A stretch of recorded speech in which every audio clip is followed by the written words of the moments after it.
Good evening. जल्दी से respond करो कि मैं दिख रहा हूं।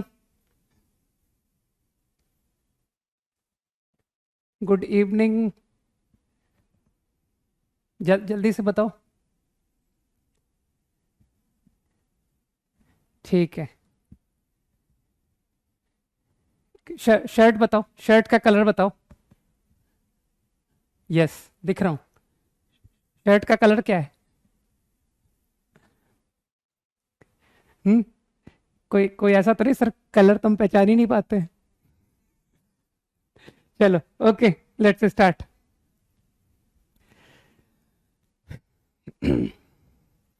तो 11th क्लास है ना? तो थोड़ा सा, हाँ, लाइट ग्रीन। गुड। थोड़ा सा मैं बताना चाहूंगा। एक, पहले अपन 11th क्लास में मैथ्स कैसे पढ़नी है, ठीक है? मैथ्स कैसे पढ़नी है उसके बारे में थोड़ा सा एक ब्रीफ आइडिया ले लेते हैं, क्योंकि मैं नहीं चाहता कि एक बार मैंने पढ़ाना शुरू कर दिया, राइट, तो फिर क्या होगा कि फिर मैं तुम लोगों के जो चैट है ना, वो चैट में सिर्फ और सिर्फ जो मैं क्वेश्चन बोलूंगा उस क्वेश्चन का आंसर एंटरटेन करूंगा, ठीक है? और या फिर कोई तुम्हारा कोई जेन्युइन डाउट पढ़ाने से रिलेटेड, जो क्लास में मैं पढ़ा रहा हूं उसके कंसेप्ट से रिलेटेड, उसके अलावा और कोई बातें एंटरटेन नहीं करूंगा, ठीक? तो इसलिए आज मुझे कुछ जनरल बातें एक बार में तुमको ब्रीफ कर देता हूं।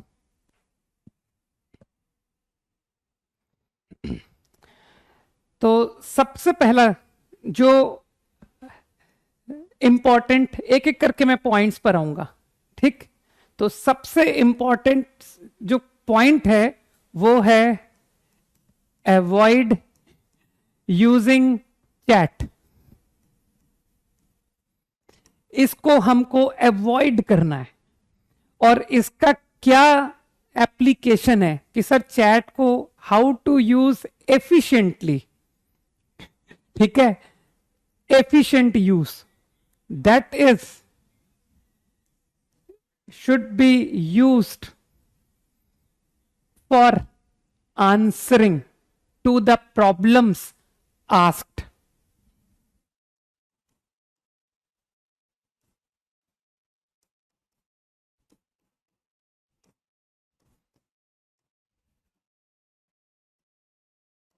सही है? ये इसका बेस्ट यूज, बस यही यूज होना चाहिए, ठीक? तो कोई भी इररेलेवेंट बातें तुम लिखोगे तो तुमको क्या दिखाई देगा कि यार सर तो रिस्पॉन्ड ही नहीं कर रहे हैं, मेरी सारी मेहनत जाया है ना, मेरी सारी मेहनत खराब। तो मैं क्या ना, मैं तुमको अपने जैसा बनने की कोशिश, मतलब एडवाइस दूंगा। मेरी खुद की हैबिट है, मैं यूजलेस काम करना कम पसंद करता हूं। ऐसा कोई काम जिसको कि लोग इग्नोर कर दें कि सर आपकी बात को तो लोगों ने इग्नोर कर दिया, तो ऐसी बात करें ही ना, ठीक है? तो इस बात का अपने को यूज एकदम ध्यान रखना है। अब थोड़ा सा मैथ्स पढ़ने के टुवर्ड्स आते हैं, राइट? तो सबसे पहली बात, एक बढ़िया सा रजिस्टर बना लेना नोट्स का, सही है? तो एक नोट्स का रजिस्टर फॉर्म कर लेना, और इस रजिस्टर में तुम्हारा क्लास से रिलेटेड जो भी मैं पढ़ाऊंगा, जो भी मैं इलस्ट्रेशन लूंगा, वो सारे इसी में जाएंगे, ठीक? किसी दूसरे कॉपी में मत करना। तो क्लास में जो कुछ हो रहा है ना, उसका तुम्हारा खुद का सॉल्यूशन, जो मैं इलस्ट्रेशन लूंगा तुम सॉल्व करोगे, तो उसको कहीं और मत करो, इसी कॉपी में करो। और फिर मैं सॉल्यूशन बताऊंगा, वो भी सब एक प्लेस पर, ठीक? अब डिफरेंट डिफरेंट कॉपीज के बारे में मैं तुमको बताता चला जाऊंगा। अभी इन सब बातों को बताना अननेसेसरी वेस्टेज ऑफ टाइम है, तो अभी तो बस एक नोट्स कॉपी बना लेना, और फिर तुमको होमवर्क कॉपी धीरे धीरे करके मैं बताता चला जाऊंगा, ठीक है? हाँ, अब थोड़ा नोट से रिलेटेड बात करता हूं। मेक दिस अ हैबिट, इस बात को हैबिट बना लेना कि रिवाइज नोट्स डेली।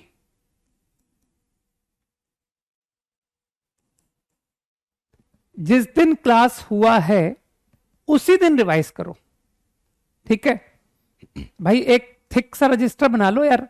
कोशिश करो कि जो रजिस्टर है ना, ऐसा ना हो कि सर 10 कॉपियां 11th क्लास में ही खत्म हो गई, है ना। तो तुम नोटिस करोगे कि सर अगर एक थिक रजिस्टर बनाया जाए तो मेरे ख्याल से पूरे ईयर रॉन्ग शायद 3 to 4 रजिस्टर में तुम्हारा काम हो जाएगा कि सर 3 या 4 कॉपियों में मेरा पूरा 11th कंप्लीट हो गया, ठीक है। अब तुमको क्या करना है, जो भी मैं क्लास में पढ़ाऊंगा, अगर बेस्ट है कि सेम डे ही रिवाइज करें, और केवल तुमको रीडिंग नहीं करनी है, तुमको जो मैं इलस्ट्रेशन क्लास में लूंगा उनको घर पे दोबारा सॉल्व भी करना, ठीक है ना। Solve illustrations on your own also while revising notes.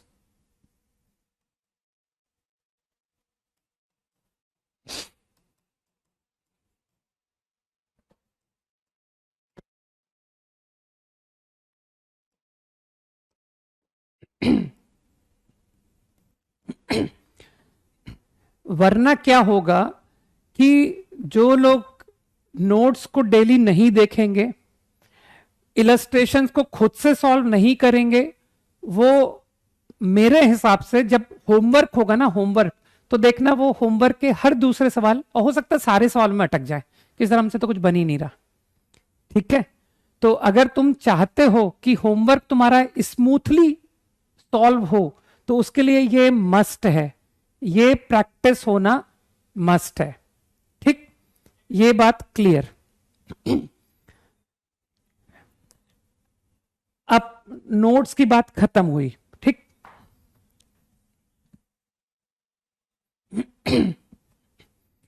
अब बात आती है कि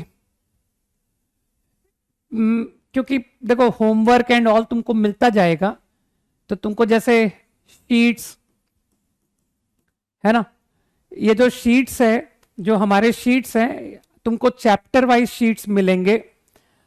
तुमको जब मैं बताऊंगा कि तुम होमवर्क में क्या करके आओ, तुम उतना ही करना है तुमको, ठीक है।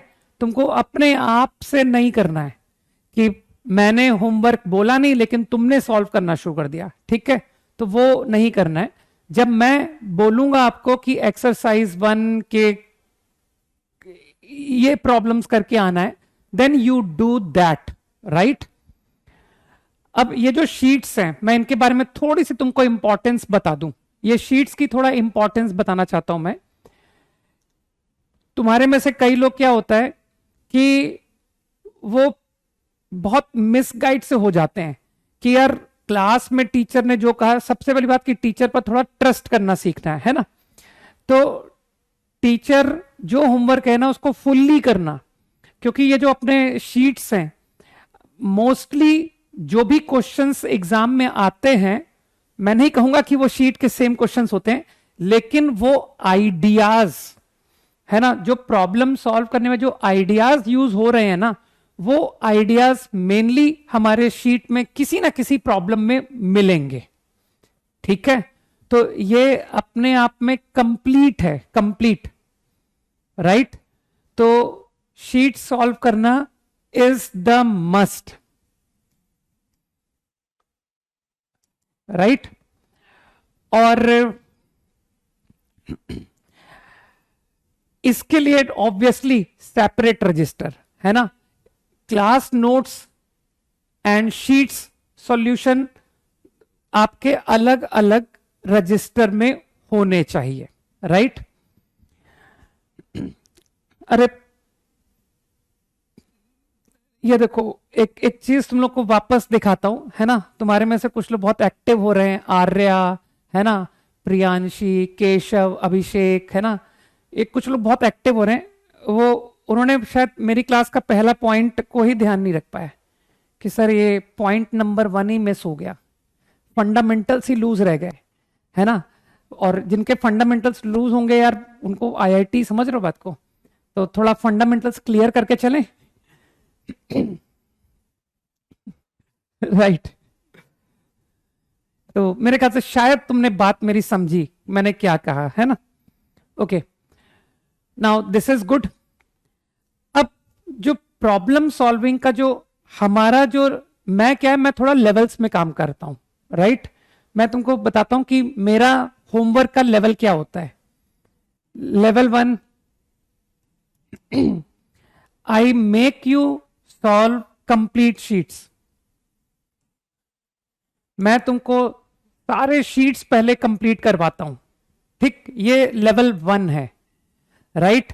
और वैसे तो देखा जाए ये लेवल 1 ही तुमको आईआईटी एडवांस में किसी भी टॉप रैंक तक ले जाने के लिए सफिशिएंट है। अगर तुमने थॉरोली किया कि सर एक एक सवाल मेरा खुद का सॉल्व किया हुआ है ना। आप मुझसे कोई भी क्वेश्चन पूछो, मैं आपको बता दूंगा कि what is the concept applied in that.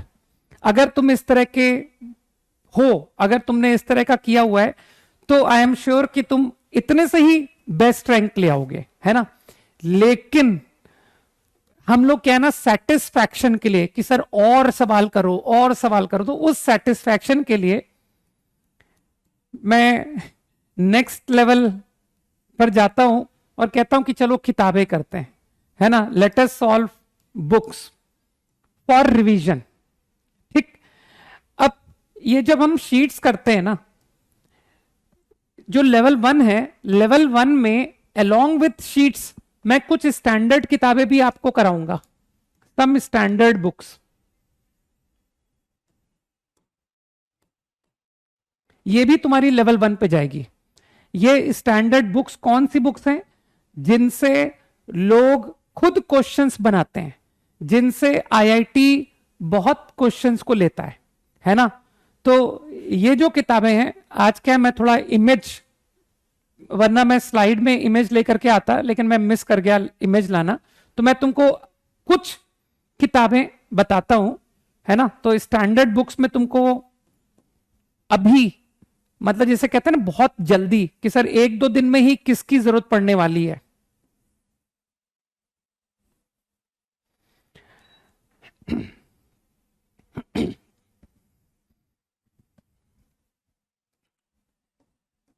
Standard books, तो इसमें मुझको, मैं तुमको सारी किताबें एक दिन में नहीं लिखता हूं, है ना। तो अभी in the beginning I want you to take प्रेलिप को,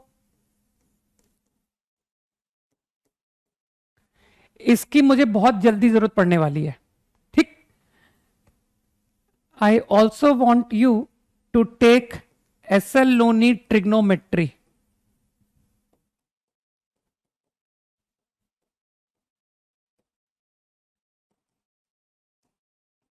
ठीक है, तो ये 2 किताबें आपको बहुत जल्दी जरूरत पड़ने वाली है, ठीक। और हॉलन नाइट अलजेब्रा,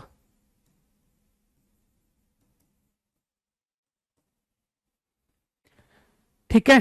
तो ये 3 किताबें मैं बहुत जल्दी आऊंगा, और इसके अलावा जो भी ऑल रिमेनिंग बुक्स जो है ना, मैं करके एक एक करके बताता जाऊंगा तुमको। लेकिन अभी तुम लोग ये 3 बुक्स जितना जल्दी परचेज कर लोगे उतना अच्छा है।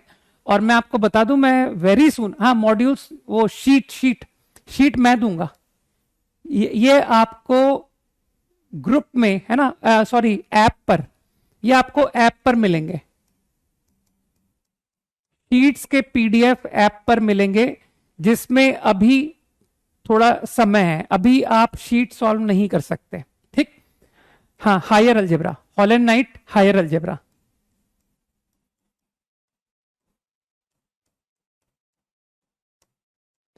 ठीक है।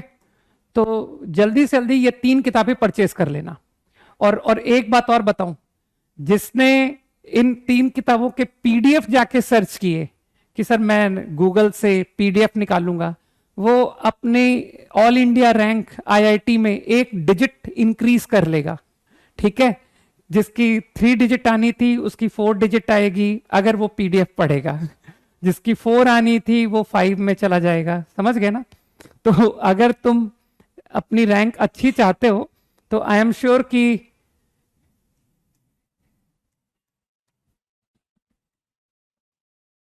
ठीक है, राइट। और जो पीडीएफ मैं दूंगा वो तुम यूज करो, जैसे शीट्स, ये आपको पीडीएफ मिलेगा, राइट। लेकिन तुमको अपने आप से पीडीएफ अरेंज नहीं करने, राइट। हाँ, अब ये जो लेवल 2 है, लेवल 2, इसके लिए एक्चुअली अभी बहुत टाइम है ना, कि सर ये रिवीजन के लिए आप बुक्स बताओगे, और केवल बताऊंगा नहीं, मैं, मेरी एक हैबिट है, मैं केवल किताबें बता के छोड़ता नहीं हूं कि ये किताबें कर लो, ये कर लो, ये कर लो, मैं एक्चुअली डिस्कस करता हूं। तो इन रिवीजन मैं आपको कुछ बुक बताऊंगा, उसके बारे में अभी कोई चर्चा नहीं कर रहा मैं कि कौन सी बुक करेंगे सर रिवीजन में, ठीक है। तो वो बात की बात है ना, कि ब्लैक बुक करेंगे, येलो बुक करेंगे, पिंक बुक करेंगे, ऑल करेंगे, है ना, वो रिवीजन टाइम की बात है ना। उसके लिए अभी बहुत समय है कि सर पहले कंसेप्ट तो सीख जाए, रिवीजन की बात कहां से होने लग गई, है ना।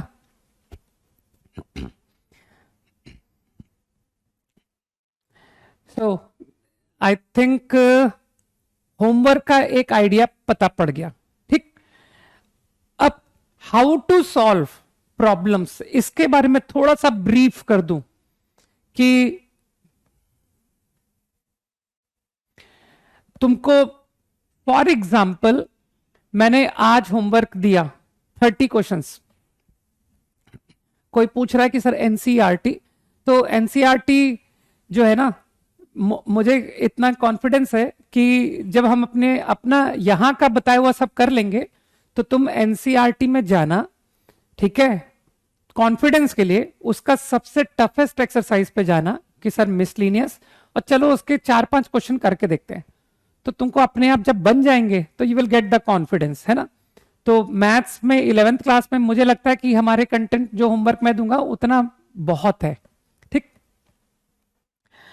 Now how to do homework, homework को कैसे करें, तो मैं जस्ट एक एग्जांपल ले रहा हूं कि मैंने, सपोज करो 30 क्वेश्चंस होमवर्क दिए, मान लो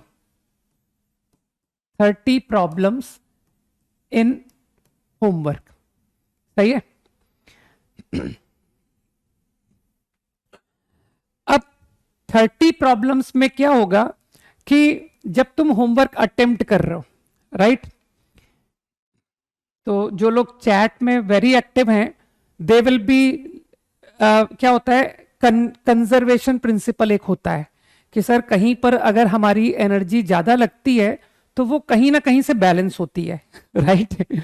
तो उस कंजर्वेशन प्रिंसिपल से क्या होता है कि those who are highly active in chat and this and that, they will be lesser active in exams, lesser active in problem solving, है ना। तो यू विल फाइंड कि सर जो ज्यादा बोलता है ना, जो ज्यादा, है ना, समझ पा रहे हो, एक्सट्रोवर्ट होता है, उन लोगों की रैंक क्यों नहीं अच्छी आती, उन लोग का रिजल्ट कहां चला जाता है। आईआईटी में जब सिलेक्शन की बात आएगी, जब मैं कहूंगा हाँ भाई बताओ तुम्हारी किस किस की क्या क्या रैंक आई, तो ये जो वेरी एक्टिव लोग हैं आप लोगों को वहां पर गायब दिखाई देंगे, ठीक है। तो conserve your energy, okay. Now अब बहुत इंपॉर्टेंट मुद्दे की बात कर रहा हूं, क्योंकि इसके लिए तुम लोग साल भर कंफ्यूज होते रहोगे कि सर मेरे से हो नहीं रहा है, मैं होमवर्क करता हूं मुझसे सवाल नहीं बनते हैं, ठीक है, या मेरा होमवर्क कंप्लीट नहीं होता है। तो ये जो वर्ड कोई क्लास में आया और मुझसे कहा कि सर मैं होमवर्क कंप्लीट नहीं कर पाया, मेरे अकॉर्डिंग इट इज इम्पॉसिबल, ये बिल्कुल बेमतलब का लॉजिक है, होमवर्क कंप्लीट नहीं हो पाया, ठीक। तो ये जो पॉइंट है, तुमसे किसने कहा कि जब तुमको 30 क्वेश्चंस मैंने दिए थे तो तुम जब तक कोई क्वेश्चन सॉल्व कर नहीं लेते तब तक आगे नहीं बढ़ रहे हो, क्यों, ठीक है। तो मेरे अकॉर्डिंग तुमको क्या करना है, जब तुम किसी प्रॉब्लम को अटेम्प्ट करो, तुमसे अगर बने तो वेरी गुड, सॉल्व इट, लेकिन अगर वो क्वेश्चन तुमसे नहीं बन रहा है है ना, आफ्टर फ्यू लाइन्स, ठीक है, अगर कुछ एक लाइन लिखा, 2 लाइन लिखा, तो मुझे बताओ जब हम लोग किसी प्रॉब्लम को अटेम्प्ट करते हैं तो तुमको लगता नहीं सर आफ्टर 1 और 2 स्टेप्स प्रॉब्लम सिंप्लीफाई होना चाहिए, हमको लगना चाहिए कि यार कुछ सिंप्लीफिकेशन हो रहा है। लेकिन अगर कुछ स्टेप्स के बाद भी ऐसा नहीं हो रहा है तो क्या तुमको लगता नहीं कि हम लोग गलत डायरेक्शन में हैं, हमारा जो अटेम्प्ट है वो सही नहीं जा रहा है?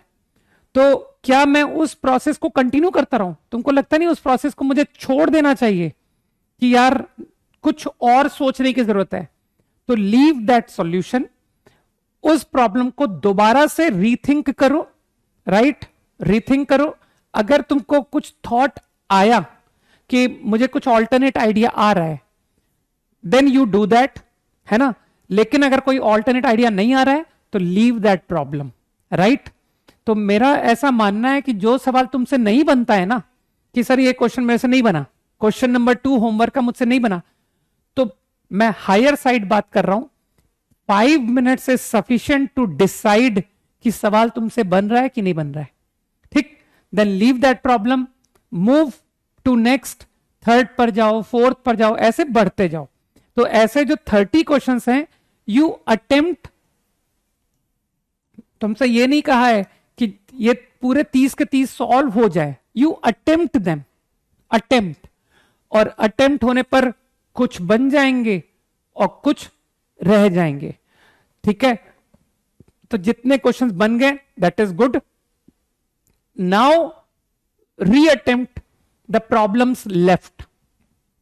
तो एक बार जब पूरे 30 सवाल अटेम्प्ट हो जाए, अब तुम वापस आओ और वापस जो तुम्हारे सवाल छूटे हुए हैं उनको अटेम्प्ट करो, समझ रहे हो। तो देखना, मैं तुमको बहुत काम की बात बता रहा हूं, मतलब ये बिल्कुल प्रैक्टिकल फैक्ट है। मान लो तुमसे क्वेश्चन नंबर 2 नहीं बना, कि सर फर्स्ट राउंड में मुझसे ये नहीं बना था, लेकिन जब मैंने पूरे 30 क्वेश्चंस कर लिए ना, और मैं लौट करके मैंने दोबारा क्वेश्चंस को फिर से रीट्राई किया, तब ये मुझसे क्वेश्चन बन गया, है ना। तो ये पहले अटेम्प्ट में क्यों नहीं बना था, समझ रहे हो। तो बेसिकली क्या होता है कि हम लोग किसी चीज में अटके हैं ना, तो अगर तुम उसी चीज को करते रहो तो तुम देखना तुमको होगा कि सर ये नहीं बन रहा है ना। लेकिन वहीं अगर उसको थोड़ा सा ब्रेक दे दिया जाए कि हटाओ, इसको अभी हटाओ, कुछ और करो, और फिर हम इसको बाद में फिर से करेंगे, तो देखना मोस्ट ऑफ द टाइम वो चीज निकल जाएगी।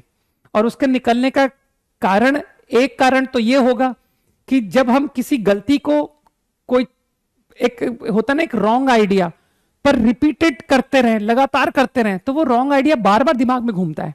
लेकिन अगर फ्रेशनेस के साथ दोबारा किया जाए कि हटाओ पिछले मेथड को, पिछले अटेम्प्ट को एकदम नए सिरे से करते हैं, तो तुमको कुछ नया आइडिया स्ट्राइक करेगा, ठीक है।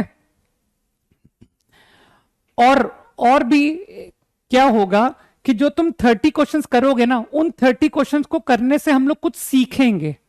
तो वो जो तुम सीखोगे ना, हो सकता है उन्हीं किसी क्वेश्चन में तुमको क्लू मिल जाए फॉर द प्रॉब्लम नंबर 2, समझ गए। तो जो आइडिया तुमको प्रॉब्लम 2 जब तुमने पहली बार में की थी नहीं आया, लेकिन मे बी पॉसिबल कि क्वेश्चन नंबर 16 में जो आइडिया इन्वॉल्व था that helped to solve question 2, समझ पा रहे हो। तो दैट इज इंपॉर्टेंट। तो इस बात को गहराई से समझना कि जब भी मैं क्लास में जाऊंगा तो मेरा भले ही सवाल सॉल्व ना हुआ हो, लेकिन वो ट्राई मैंने दिया था, I tried all of them, ठीक। अब एक थोड़ा सा जो लोग चाहते हैं कि मेरा प्रॉब्लम सॉल्विंग एक नेक्स्ट लेवल का हो, कि सर मैं उन लोगों में आऊं कि जिनको टफ से टफ क्वेश्चन भी बन जाएं, राइट। अब थोड़ी सी अपर कैटेगरी की बात करते हैं कि उसके लिए हमको क्या नीड है ना। कि भाई मुझसे तो हार्डली ऐसा होता है कि टफ से टफ क्वेश्चन भी बन जाता है ना, सारे बन जाते हैं लगभग, हार्डली इट हैपेंस कि I am not able to do a problem. तो उसके लिए क्या चाहिए, राइट। तो उसके लिए जो सबसे इंपॉर्टेंट बात होती है कि जो टॉपर्स होते हैं ना, अगर उनसे कोई सवाल नहीं बना तो वो उनके दिमाग में कैरी होता है ना, कि वो खाना खा रहे हैं ना, तो वो खाना खाते समय भी हो सकता है उस टॉपर के दिमाग में वो क्वेश्चन स्ट्राइक करे जो कि उसने 2 से 3 ट्राई दिए लेकिन क्वेश्चन नहीं बना। तो वो हो सकता है कि खाना खाते वक्त उस प्रॉब्लम के बारे में सोचे और उसको थॉट आ जाए। ठीक है, तो बेसिकली उसमें एक टेंडेंसी होती है कि कोई भी अटका हुआ सवाल उसको परेशान करता रहता है कि यार उसमें क्या करूं कैसे होगा, है ना, तो वो बार बार उसके बारे में सोचता है। और तुम अगर किसी चीज के बारे में बार बार सोचोगे अलग अलग तरीकों से तो तुमको लगता नहीं कि वो क्यों नहीं बनेगा। ठीक है, तो ये जो कैरी करने की टेंडेंसी है ना, अगर तुम में आ गई, डेवलप हो गई कि सर मुझे ना कोई क्वेश्चन अगर नहीं बनता है तो वो मेरे दिमाग में घुस जाता है एकदम कि उसमें मैंने इस तरह से किया था लेकिन नहीं हुआ, तो what else I can do, मैं और क्या कर सकता हूं जिसमें this problem will get done. ठीक है, तो अगर तुम में ये वाली बात आ गई तो मतलब कि तुम टॉपर हो गए, समझ गए। तो आई थिंक मैंने प्रॉब्लम सॉल्विंग के बारे में तुमको एक आइडिया दे दिया कि तुमको होमवर्क को कैसे अटेम्प्ट करना है। तुम्हारा जो फोकस होना चाहिए वो ये कि तुम्हारे सारे सवाल अटेम्प्टेड हो, जिससे कि जब क्वेश्चन डिस्कस हो, जब जब मैं सॉल्यूशन बताऊं, तुम प्रॉब्लम्स मुझसे डिस्कस करो, मुझसे डाउट पूछो, तो जैसे ही मैं उस प्रॉब्लम का वो आइडिया बताऊं जो तुमको क्लिक नहीं किया था, है ना, तो बेसिकली मेरा क्या कहना है कि तुमको पूरे सवाल के सॉल्यूशन की नीड नहीं थी, तुमको बस वो एक हिंट चाहिए था टू द पॉइंट कि सर ये वाला पॉइंट मेरे से मिस हुआ, ये बात मुझे स्ट्राइक नहीं की। ठीक है, तो जो अच्छे स्टूडेंट्स होते हैं ना, जिनकी रैंक अच्छी होती है, वो नॉर्मली पता है सॉल्यूशन इसी तरह से पूछते हैं। जब कोई क्वेश्चन मुझसे पूछते हैं और मैं जैसे ही लिखता हूं कि यार एक स्टेप लिखा मैंने, तो पता है वो कई बार ऐसे स्टॉप कर देते हैं कि सर बस अब हम कर लेंगे, अब हम कर लेंगे सर, बस ये वाली बात हमको स्ट्राइक नहीं हुई थी। ठीक है, अभी अभी मैं आऊंगा सागर तुम्हारी बातों पर। ठीक है, IO QM P R MO pre pre R MO, है ना, वो सब अभी अभी बता दूंगा एट द एंड। ठीक, तो मेरे ख्याल से प्रॉब्लम सॉल्विंग का आइडिया इज क्लियर, है ना।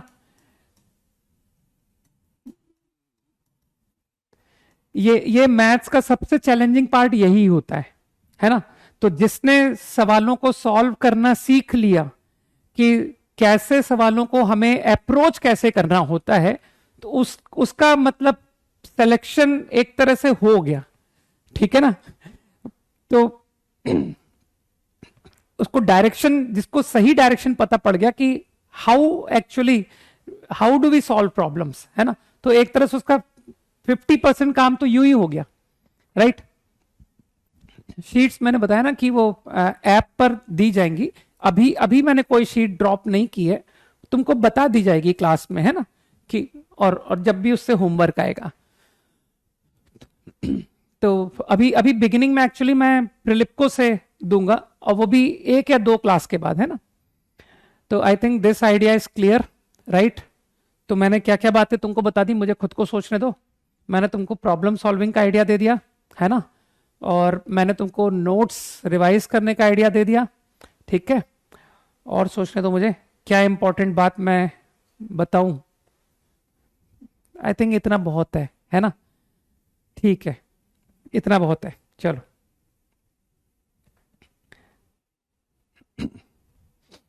ये लॉगरिथम क्यों हिंट डाल दिया भाई।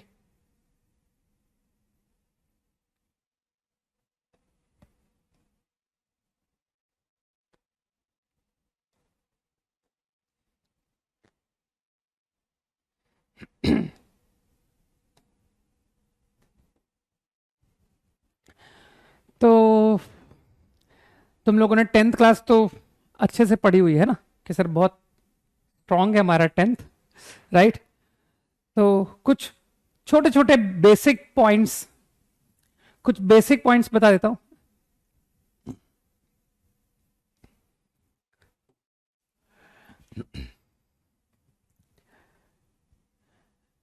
थोड़ा सा नंबर्स के बारे में बात करते हैं, right?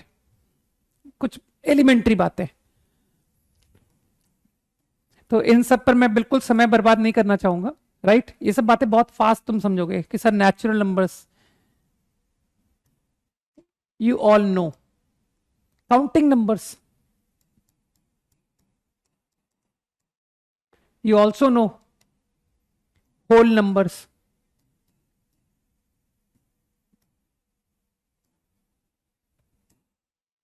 including zero,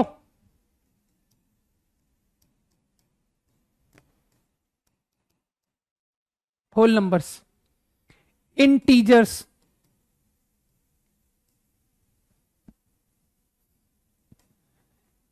this will contain negative also, है ना?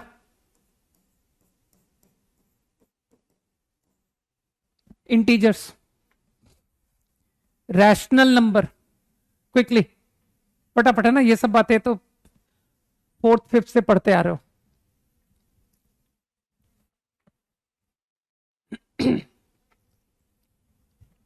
अरे तुम थोड़ी मुझे बताओगे अभिषेक कि क्या स्किप करो, है ना? क्या पढ़ाओ क्या नहीं पढ़ाओ? तनु, है ना? अभिषेक, सिलेबस, तुम लोग को चैट वाला पॉइंट लग रहा है अभी तक समझ में नहीं आया, है ना? जैसे प्रॉब्लम सॉल्विंग, होमवर्क सॉल्विंग की बातें जिनके समझ में आती जाएंगी उनका सिलेक्शन होने के चांसेस बढ़ते जाएंगे, वैसे जिसको चैट की बात समझ में आ गई उसके भी चांसेस समझ रहे हो, है ना?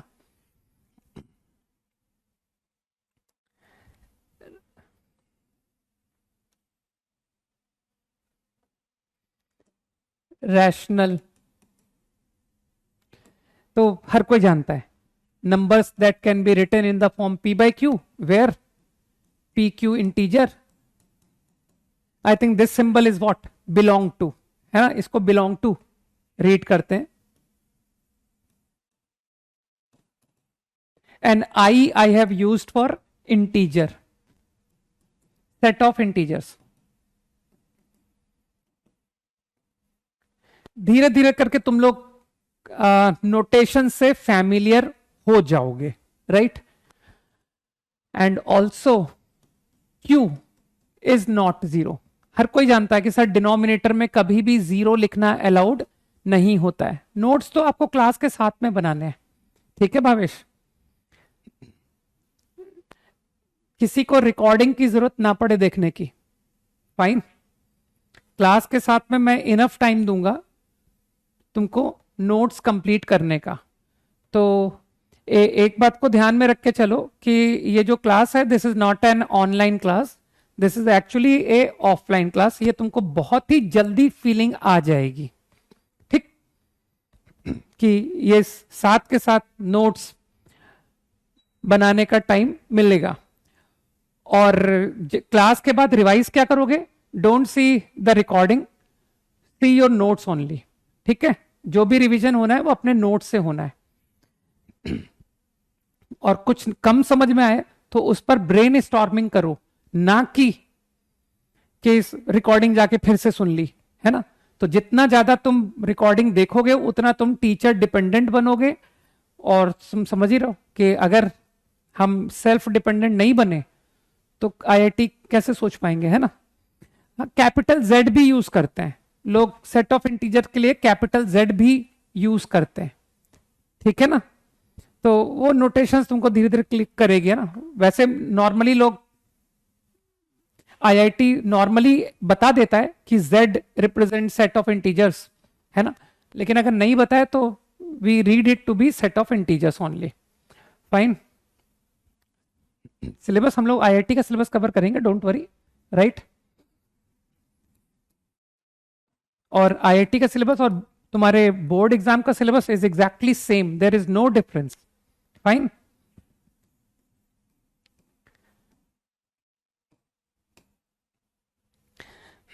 एक अच्छे बच्चे की प्रॉपर्टी बताता हूं, है ना? यूजुअली जो अच्छे बच्चे होते हैं वो क्या करते हैं, वो ज्यादा सवाल नहीं करते, वो जो उनको टीचर बताता जाता है उसको फॉलो करते जाते हैं, फॉलो करते जाते हैं। और एक स्टूडेंट होता है जो बहुत ज्यादा प्लानिंग करता है ना। जैसे मैं कुछ टर्म्स देखता हूं लोगों के, जो कि टर्म्स मैंने मतलब यहां पर ही आकर के देखा कि यार ये ऑनलाइन में बच्चा कुछ टर्म्स बार बार पूछता है, sir what is the pre requisite, है ना, व्हाट इज द सिलेबस, है ना, सर वो पूरा हमको जो है ना वो बता दीजिए प्लान कि आप कैसे क्या क्या कवर करोगे ना, मतलब ये सारे जिसे कहते हैं ना प्लानिंग।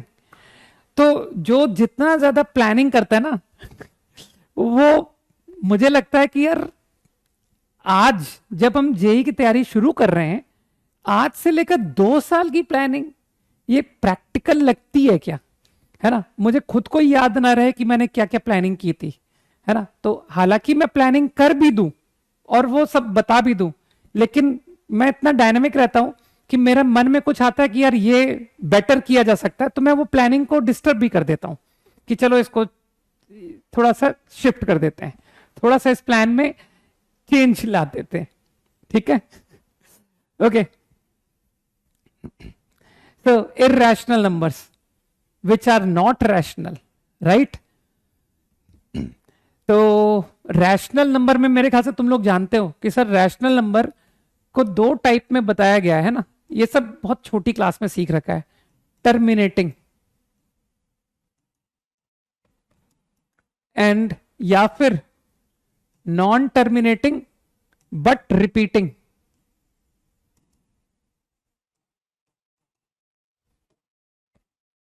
रिपीटिंग, ठीक है, जो रिपीट करता है, एक पैटर्न रिपीट करता है। तो स्कूल में ऐसे क्वेश्चन कराए जाते थे ना कि 17.89 बार, इसे क्योंकि ये रैशनल नंबर है तो तुमसे स्कूल में पूछते होंगे कि चलो भाई इसको कन्वर्ट करो, अगर ये रैशनल है, याद आ रहा है कुछ स्कूल का पढ़ा हुआ, तो इसे पी बाय क्यू में तुमसे लिखवाते होंगे, राइट।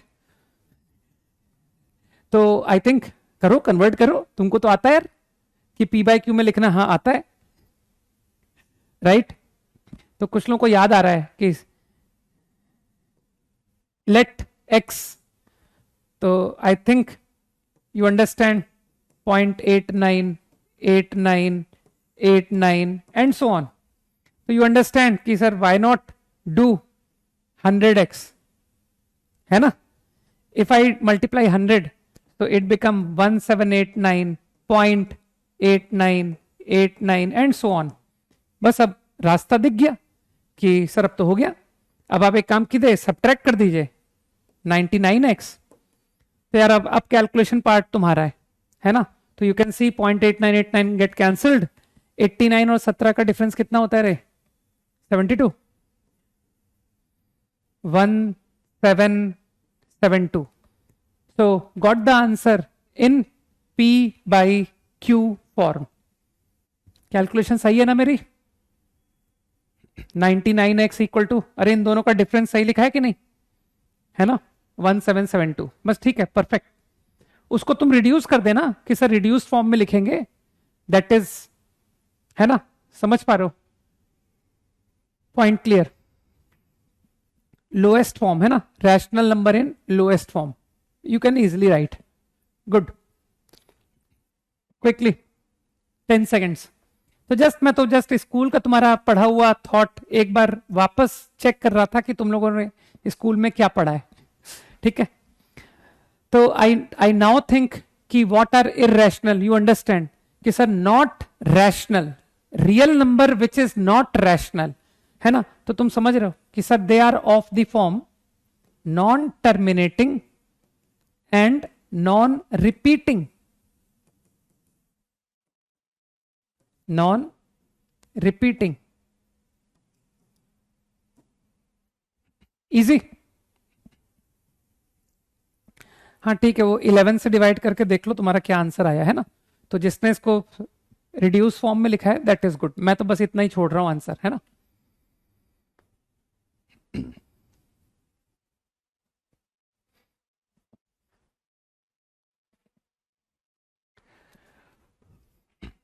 अगर रिड्यूस होता है तो ठीक है, नहीं रिड्यूस होता है तो कोई बात नहीं, मैंने छोड़ दिया आंसर, है ना। अब मैं इंटरेस्टेड नहीं उसको सिंप्लीफाई करने में, राइट।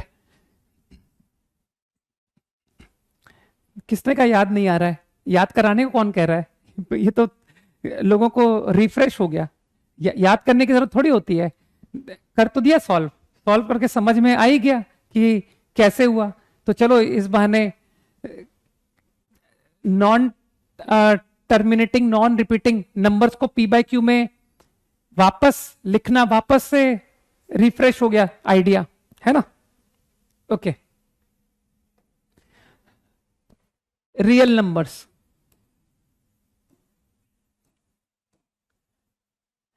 डेफिनेशन तो सबको क्लियर है। Numbers that can be represented on number line, यही होती है definition. That can be represented on number line.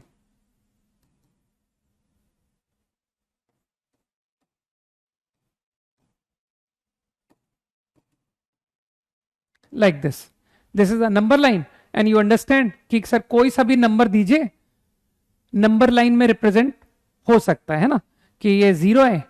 तो अगर मैं तुमसे कहता हूं पाई, पाई, तो सबको रफली वैल्यू याद है ना पाई की, है ना? Is approx 3.14। मुझे इसके आगे याद नहीं होता, बस इतना ही मुझे याद होता है, 3.14 समथिंग। तो आराम से समझ सकते हो कि हाँ, जो पाई है, पाई ये नंबर लाइन में रिप्रेजेंट हो जाएगा। कहीं भी दिखा दो यार कि सर यहां है, मान लो ये है पाई। इजी। तो तुम समझ पा रहे हो कि व्हाट आर रियल नंबर्स। तो अभी तक जो भी तुमने नंबर्स पढ़े हैं वो बस इतने ही नंबर्स पढ़े हैं। हाँ, pi is a irrational number, okay. उसको कोई 22/7 बराबर मत बोले। ये जो पाई की वैल्यू 22/7 बता रहे हो, ये पाई इक्वल टू नहीं होता है।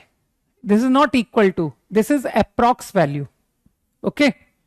पाई is not equal to this is approximately, approx value है ये, समझ पा रहे हो? अप्रॉक्स।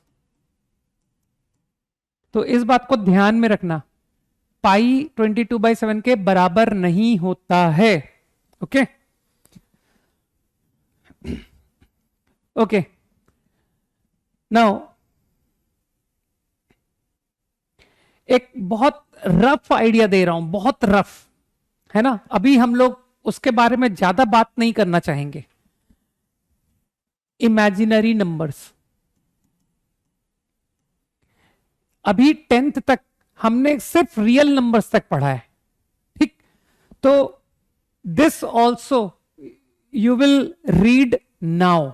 अब 11th और 12th में जाकर तुम इसे पढ़ोगे, ओके।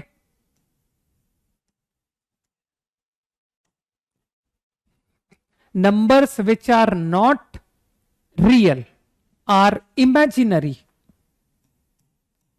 not real। बस इतनी सी बात। अभी मैं इसके डिटेल में नहीं जाना चाहता, ठीक है? तो इसको हम लोग थोड़ा बाद में पढ़ेंगे, बाद में, अभी नहीं। अभी डे 1 मैं नहीं लेना चाहता इस बात को, ठीक? बस मैं एक आइडिया दे देता हूं, एक एक छोटा सा सिचुएशन तुमको बता रहा हूं।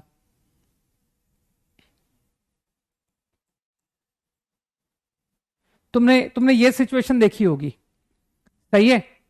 तुम मानते हो अगर मैं तुमसे कहूं कि what is the x, find x, तो तुम सिर्फ इतना बोलोगे कि sir there is no solution. लेकिन अब तुम क्या बोलना? There is no real x, no real x will satisfy this equation, okay.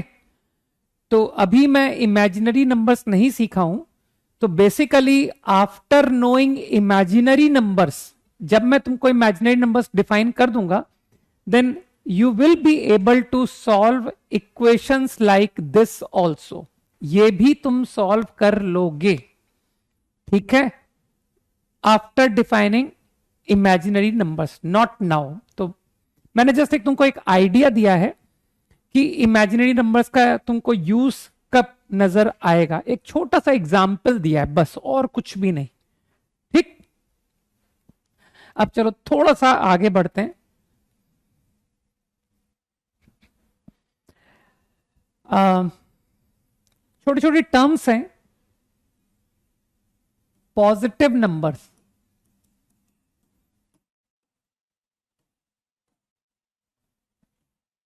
तो what is the positive number? Any number which is greater than 0 is positive. Non negative number,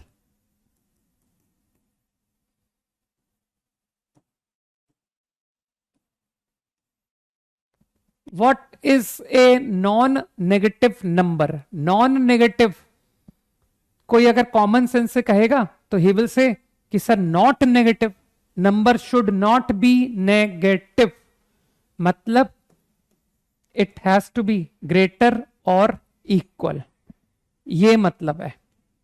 या तो number 0 है, इसको पढ़ना सीख लो एक बार। इस सिंबल को क्या पढ़ते हैं लोग, है ना, इसका मतलब होता है ग्रेटर और इक्वल, ये मतलब है। ठीक, एक तो those numbers which either is 0 और positive or non negative numbers. ठीक, बताओ 3 is non-negative or not? 3 will be non-negative or not? बोलो भाई, 3 non-negative है या नहीं?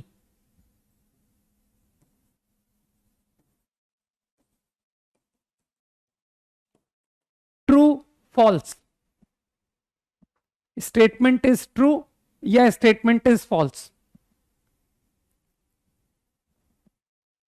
Yes, true, answer is true, बिल्कुल सही बात। What about pi? Pi will be non negative, true false?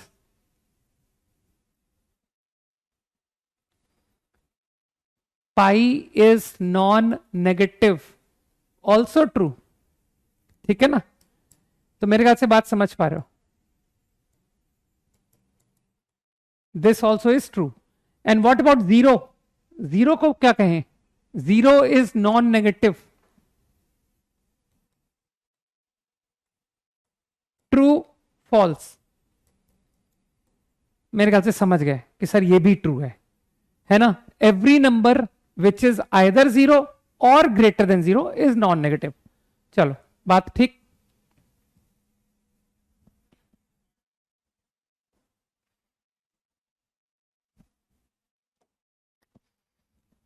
Non positive,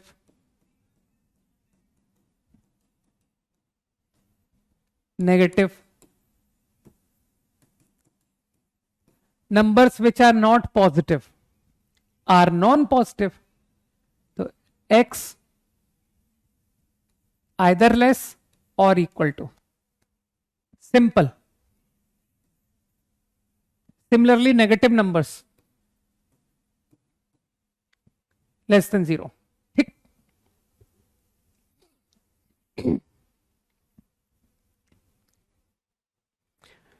10 seconds quickly.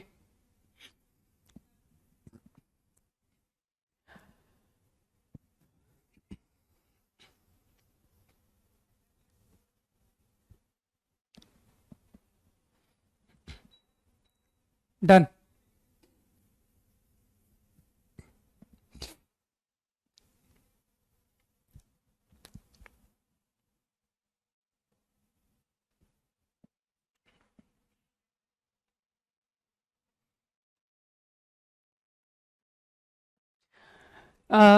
कुछ टर्म्स और बात करते हैं।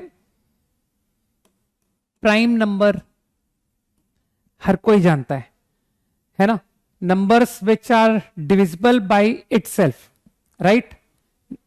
Natural numbers which are divisible by itself, तो समझ ही रहो, 2, 3, 5 and so on. Composite numbers which are not prime, composite not prime. तो ये सब बातें यार, ये सब बहुत छोटी बातें हो गई ना, ये सब सर हम पढ़ चुके हैं। तो अब मैं कुछ नई टर्म की पर आता हूं. These are composite numbers, right? They are not prime. Let me come to co-prime numbers. Co-prime, जिसको कि हम लोग we also call, रुक जाओ,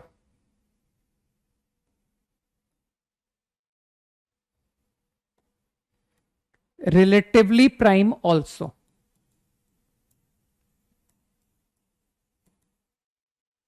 या co-prime.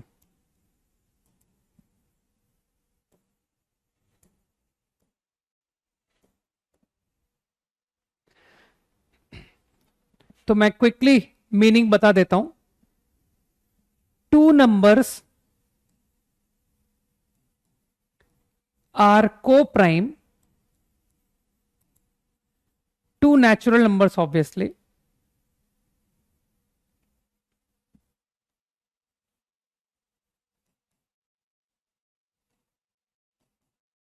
Are co-prime if their HCF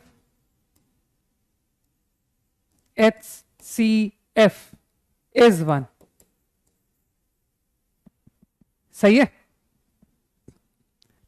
हाँ जी, अगर नंबर्स का HCF 1 है देन दे आर को-प्राइम.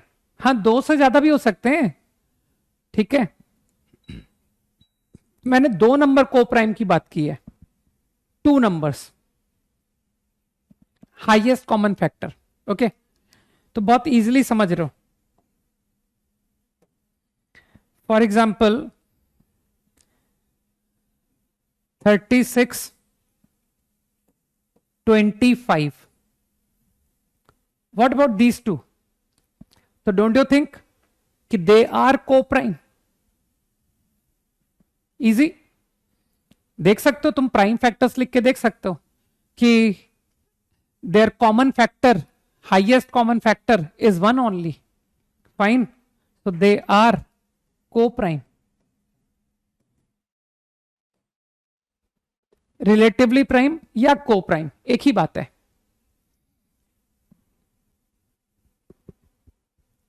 ठीक. 1 जो है 1 is neither prime nor composite. यार ये सब तो स्कूल में बहुत अच्छे से पढ़ाते हैं. नॉर कंपोजिट, जिसको 1 को लेकर के कंफ्यूजन है. ठीक है ना.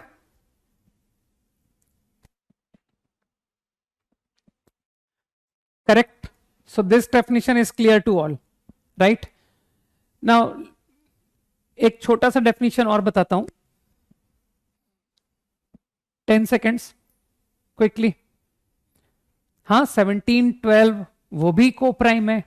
बहुत सारे इनफाइनाइट एग्जांपल्स दे सकते हो, है ना. 17, 12, right.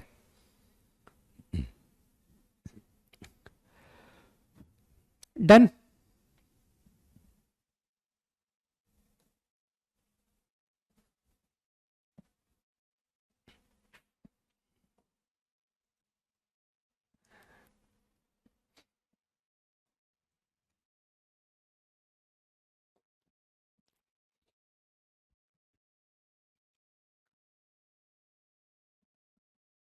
Twin prime.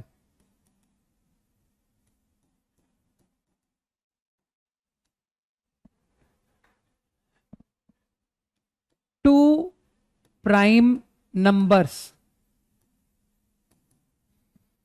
said to be twin prime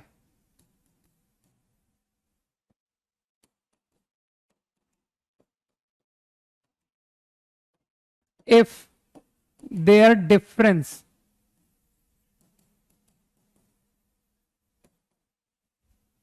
is 2. Definition, remember,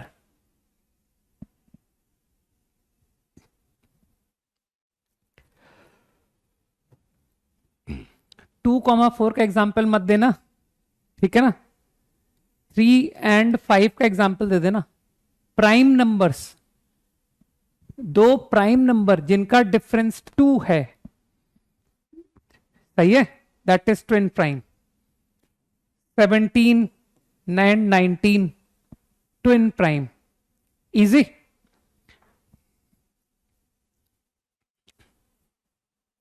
quickly, हाँ 5 and 7 एंड सो ऑन, 29, 31, बहुत सारे एग्जाम्पल्स तुम सोच सकते हो। ठीक है,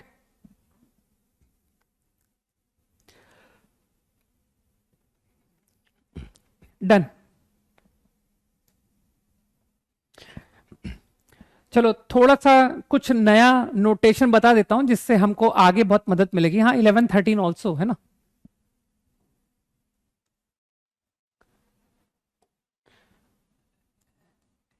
इंटरवल नोटेशन, इंटरवल है ना, ये हमको आगे बहुत काम आएगा। तो आज मैं बहुत फंडामेंटल बातें बताना चाह रहा हूं तुम लोगों को एक्चुअली, है ना। तो इंटरवल, ये आइडिया क्या है ना।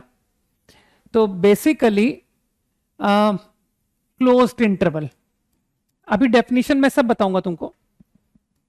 Let's know what is a closed interval mean. What does closed interval mean? Numbers x,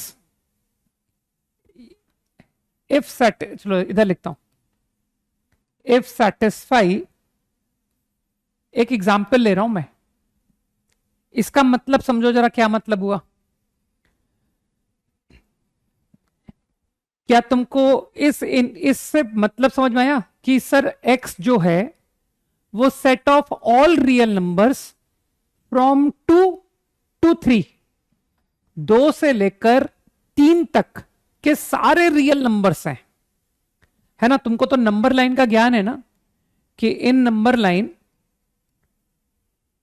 2 से लेकर 3 तक के सारे नंबर, दे आर ऑल एक्स, वो सारे नंबर एक्स हैं। तो ये जो नोटेशन है ना, ये नोटेशन, इसको हम लोग रिप्रेजेंट करते हैं x belongs to 2 to 3. It is just a notation, right? तो ये सिंबल तो मैंने बता ही दिया था, belongs to, और इसे हम रीड करते हैं क्लोज्ड इंटरवल, ये क्लोज्ड इंटरवल सिंबल है ना, 2 to 3। तो इसका मतलब समझो ना, मतलब ये डिफाइन है ना सर, ये है मतलब, है ना। तो ये बेसिकली 2 से लेकर के 3 तक के कंटिन्यूस सारे नंबर्स, ठीक है, ये सारे नंबर्स ये नोटेशन रिप्रेजेंट करता है। ठीक है, तो इस notation, this is the concept, this is the notation, है ना। तो इस कंसेप्ट को हम लोग इस तरह से भी रिप्रेजेंट करते हैं। ठीक है, सेट में लिखने में थोड़ी सी दिक्कत हो रही है ना सर, 2,3, 2.2 का अगला नंबर ही हम नहीं बता पाएंगे, 2.0000 लाइक दैट, है ना। तो we can represent like this. ठीक,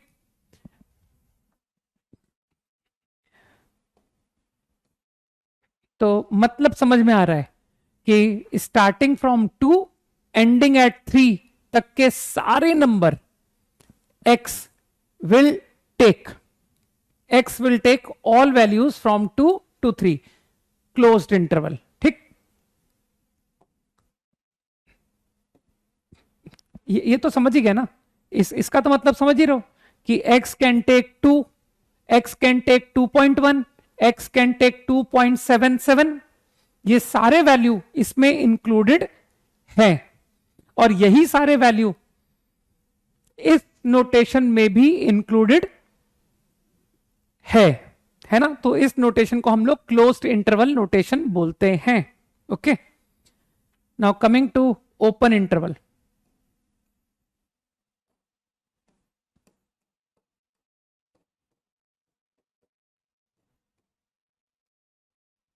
ओपन इंटरवल, तो इसको मैं जनरलाइज कर देता हूं, A to B, x belongs to closed interval AB। सही। नाउ इफ, अब बस डेफिनेशन समझते जाओ। इफ दिस, इसका मतलब तो तुम समझ ही रहे हो, है ना। अभी x a और b के बिटवीन नंबर ले रहा है, numbers which lie between a and b, है ना। तो तुम समझ पा रहे हो, इसमें a इंक्लूड नहीं है, b इंक्लूड नहीं है, ओके। तो अगेन नोटेशन, राइट। तो ये जो कंसेप्ट है इसे हम लोग we also represent by the notation like this, और इसे हम कॉल करते हैं ओपन इंटरवल, सही है। तो इंटरवल नोटेशन समझ गए कि from numbers between a to b, all numbers which lie between a to b को we can express by this notation, right। also just notation है a कॉमा b। तुमको लग नहीं रहा कि सर ये क्लोज्ड ब्रैकेट का उल्टा कर दिया आपने, ठीक है ना। तो for open interval you can use this notation also, ठीक। यार सिंबल्स हैं, इसमें ज्यादा कंफ्यूज होने वाली बात है ही नहीं, है ना। तो अब की बार तुम समझ रहे हो ना कि अगर मैं तुमसे बात करता हूं 2 to 3, तो this time x equal to 2 अगर मैं कहूं तो दैट इज नॉट इंक्लूडेड, है ना। And what about 2.6, 6, 7, this will be there, वो इंक्लूड है, ऑल नंबर्स बिटवीन 2 to 3। तो मेरे ख्याल से तुम समझ पा रहे हो कि this notation we can express by this, है ना। हम लोग इसे इस तरह से एक्सप्रेस कर सकते हैं, राइट। अब अंतर तो समझ में आ ही गया यार, क्लोज इंटरवल और ओपन इंटरवल में अंतर समझ में आ ही गया कि सर वो जो एंड के नंबर्स हैं, एंड नंबर्स क्लोज्ड इंटरवल में वो इंक्लूड है, जबकि ओपन इंटरवल में वो इंक्लूड नहीं है, फाइन। यही नोटेशन, ये देख रहे हो, ये ओपन इंटरवल, इसको तुम ऐसे भी लिख सकते हो। हालांकि ये सब मतलब मूर्खतापूर्ण काम है, लेकिन मैं तुमको बस समझा रहा हूं, बाकी ऐसा एग्जाम में तुमको मिलेगा नहीं, है ना। इस तरह के ऑप्शन वो देता नहीं है कि ये भी लिखेगा ये भी लिखेगा, वो जानता है कि यार ये नोटेशन पे मैं इनसे क्या सवाल पूछूं, है ना। तो you can also right like this.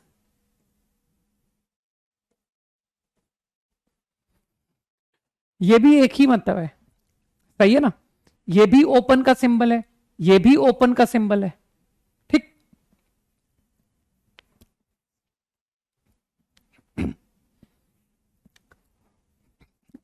इसमें कुछ कंसेप्ट ज्यादा कुछ आए नहीं यार, है ना। तो ठीक है, I think.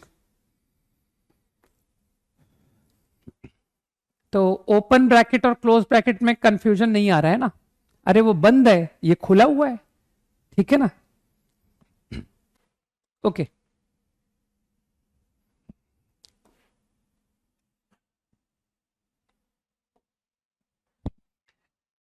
Semi closed, semi closed बोलो या सेमी ओपन बोलो, एक ही बात है ना। फॉर एग्जाम्पल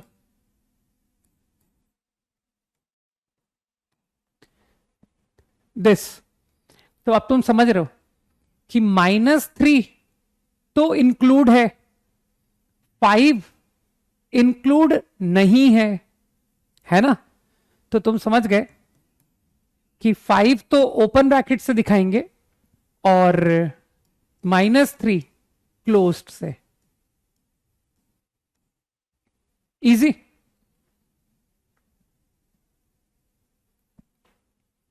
नोटेशन है केवल, है ना। कुछ कंसेप्ट तो पढ़ा ही नहीं रहा मैं अभी। x takes values from -3 to 5, where 5 is not included, -3 included, semi closed. I think इसी तरह तुम समझ पाओगे।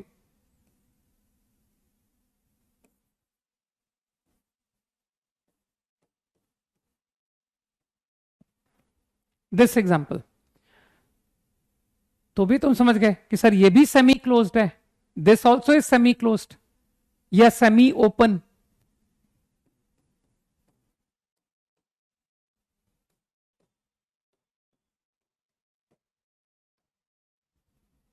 इजी हो सकता है. कुछ लोग कहें कि सर इसको ऐसे लिखते हैं, देखने में और अच्छा लगेगा.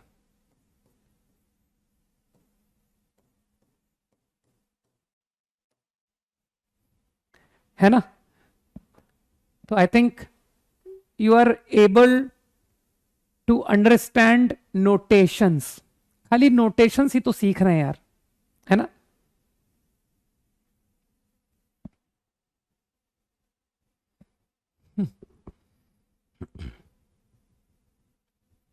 कॉपीड. 10 seconds more quickly. समझाया तो है ही नहीं मैंने, है ना. नोटेशन सिखाए जा रहे हैं, समझाया थोड़ी जा रहा है. ये समझ है, ये नोटेशन है, बात खत्म. समझ तो ये है, और इसका तो तुम किसी को भी ज्ञान है कि 4 से बड़ा, 7.8 से कम या इक्वल. हाँ, वाइस वर्सा भी ट्रू है ना. Vice versa is also true. मतलब इफ आई से एक्स बिटवीन दिस, है ना. चलो सेमी का ही एग्जाम्पल लिखता हूं.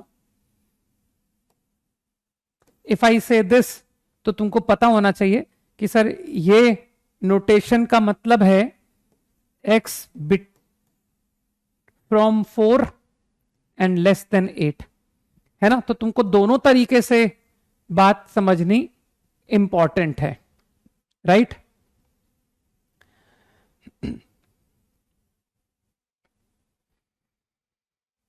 डन.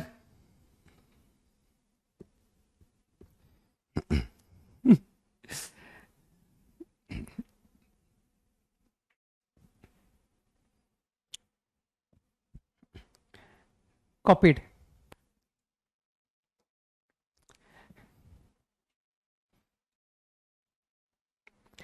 अब चलो तुम इंटरवल नोटेशन में लिखना है ना. Interval notation, write in interval notation. इसको इंटरवल में कैसे लिखें?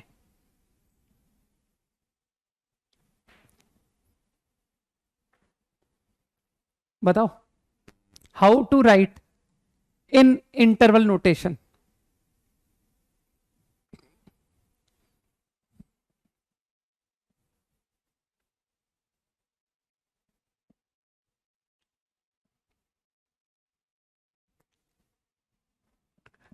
प्रिलिप को बुक तुम सही तो लिख रहे हो यार, स्पेलिंग एकदम सही है तुम्हारी, है ना. जो तुम टाइप कर रहे हो ना प्रिलिप को, बिल्कुल सही लिखा है.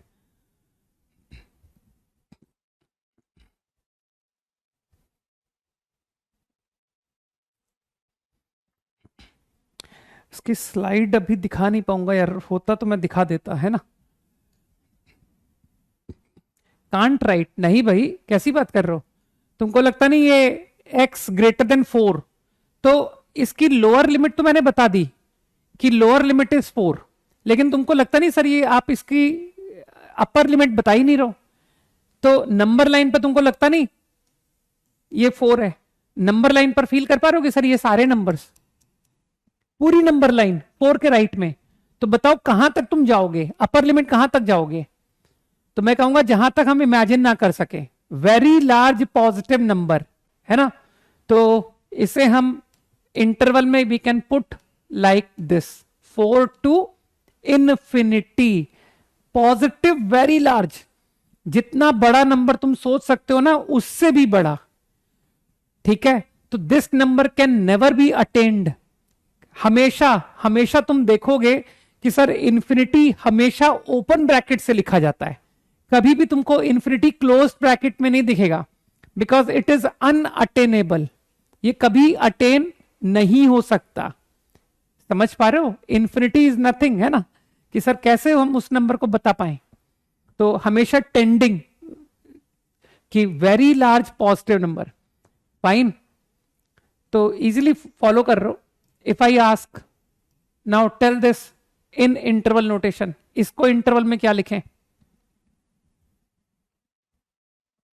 सही है. तो मेरे ख्याल से अब तो तुम समझदार हो. कि sir -7 include and to whatever large you can think, उससे भी बड़ा, दिस इजी है ना। Tell me the answer to the problem. अब बताओ, इसका आंसर बताओ। इंटरवल नोटेशन,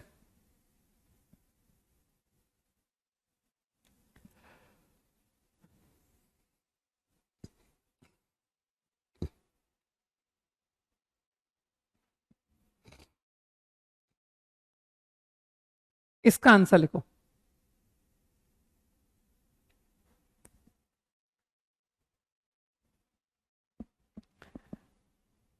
तुमको लगता नहीं अब की बार 8 से लेस है ना, तो नंबर लाइन पर 8 से लेस इंक्लूडिंग 8, तो तुमको लगता नहीं कि इसके लेफ्ट में कहां तक जाओगे? -Infinity, -infinity to 8, where 8 is included. और तुम तो जानते हो सर, -इन्फिनिटी इज अनअटेनेबल, कभी अटेन नहीं हो सकता, तो that is always open bracket. ठीक।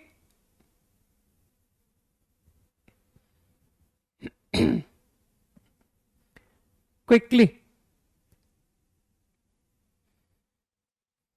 तो एक rough idea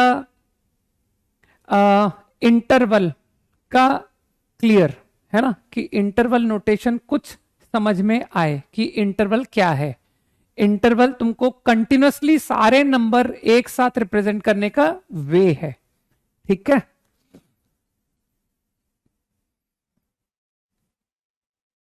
कुंट be right 4 to x, x is a natural number, कुछ भी नॉनसेंस बोलते रहते हैं। 4 टू एक्स लिखेंगे, एक्स एक नेचुरल नंबर है, इन्फिनिटी एक नेचुरल नंबर है, ऐसा, ठीक है ना। तो मेरे ख्याल से जो बता रहा हूं उसको सीखने की कोशिश करें। Fine, right. आज डे 1 कुछ ज्यादा पढ़ाने का मूड नहीं है मेरा, है ना। सोच रहा तो मैं तुमको कुछ और क्या बताऊं यार, है ना, जिसमें ज्यादा दिमाग पर लोड भी ना पड़े, है ना। एक चलो एक बहुत छोटा सा नंबर्स का कंसेप्ट पूछता हूं तुमसे, राइट।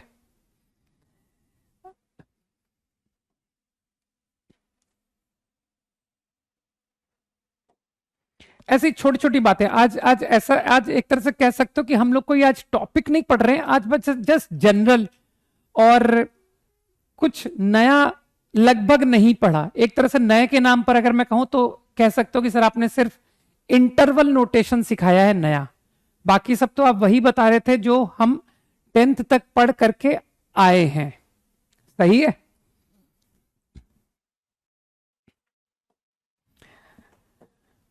तो चलो तुमने जो अब तक 10th में पढ़ा है ना, उसी से एक छोटी सी बात करता हूं, बहुत छोटा सा ऑब्जर्वेशन, छोटा सा ऑब्जर्वेशन।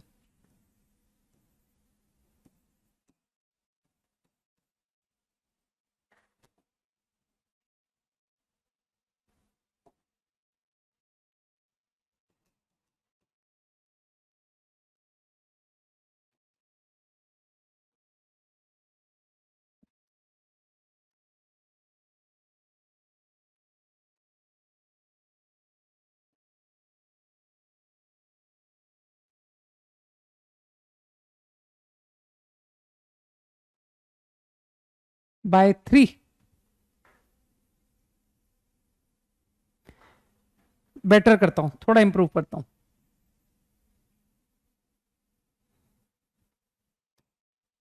बताओ, true false. Product of any 3 consecutive natural numbers is always divisible by 6। हाँ बस अब इसके बाद अब तुम्हारे ओलंपियाड की बात बताता हूं मैं, है ना। मानते हो इट इज ट्रू, बिल्कुल सही बात है यार जब तुम 3 कंसेक्यूटिव नंबर लोगे, 3 कंसेक्यूटिव, तो मुझे बताओ तो हर 3 कंसेक्यूटिव में कोई एक 3 से डिविजिबल होगा कि नहीं? कोई एक नंबर 3 से डिविजिबल होगा या नहीं? Say yes. 3 consecutive numbers 7, 8, 9, any 3 consecutive, तो always out of them 1 is going to be divisible by 3।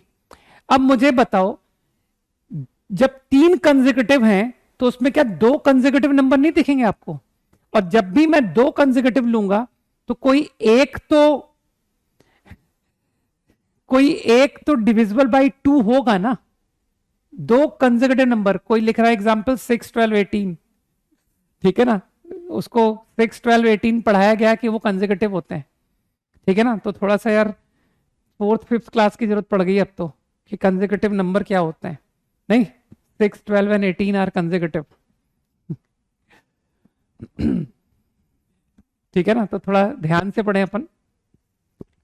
तो मेरे ख्याल से बात समझ में आई कि 3 कंसेक्यूटिव में एक 2 से डिविजिबल जरूर होगा, क्योंकि कोई भी 2 कंसेक्यूटिव लिए जाते हैं तो 2 से डिविजिबल गारंटेड।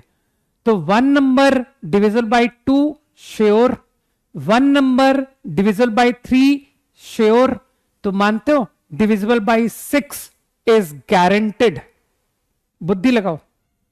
ठीक, अब चलो बहुत छोटा सा एक तुमसे सवाल पूछता हूं, बहुत छोटा सा सवाल।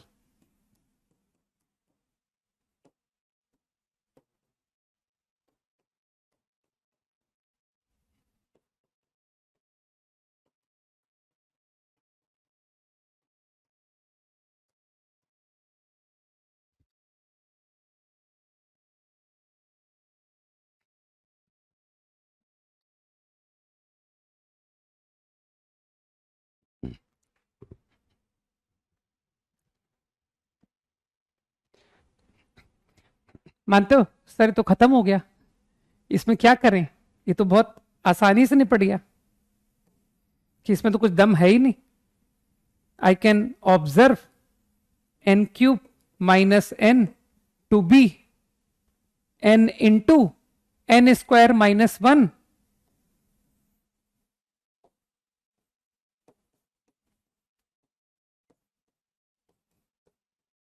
तो मेरे ख्याल से बहुत इजीली ऑब्जर्व हो रहा है, these 3 are consecutive numbers. Easy. तो क्योंकि ये 3 कंसेक्यूटिव इंटीजर्स हैं तो divisible by 6 guaranteed. Easy. I think बात समझ में आ गई कि 3 कंसेक्यूटिव इंटीजर्स, तो 1, at least 1 divisible by 3, at least 1 divisible by 2। तो आसान सा स्टेटमेंट है, very easily you can see, है ना। चलो देखें कितने लोगों की समझ थोड़ी डेवलप हुई है। देखता हूं, चेक करता हूं कि तुम लोग आंसर कर पाते हो या नहीं।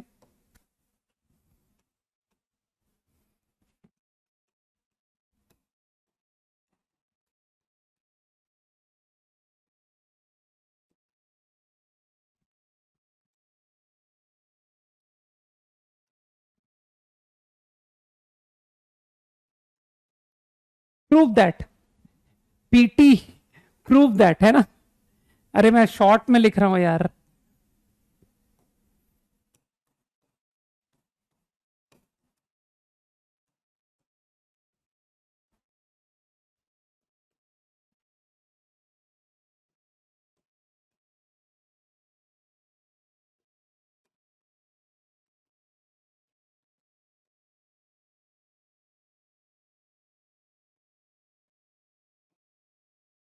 क्विकली, एन नेचुरल नंबर लिखा हुआ था पिछले क्वेश्चन में, ठीक है ना।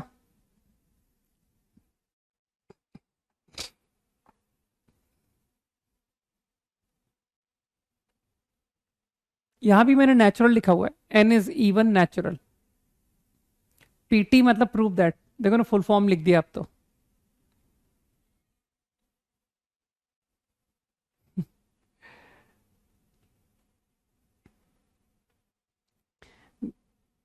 देखो ज्यादा हाई फाई बातें अभी नहीं करेंगे ना, अभी तो फैक्टोरियल नोटेशन की बात नहीं हुई है ना। तो जब फैक्टोरियल नोटेशन मैंने बताया ही नहीं तो मैं कैसे अभी उसकी चर्चा करूं।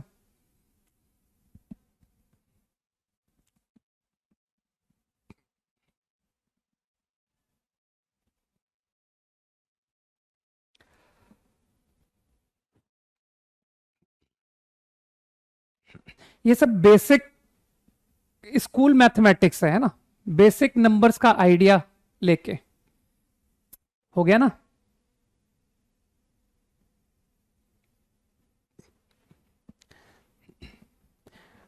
ऐसे थोड़ी होता कि एन को 2 पुट करके दिखा दिया।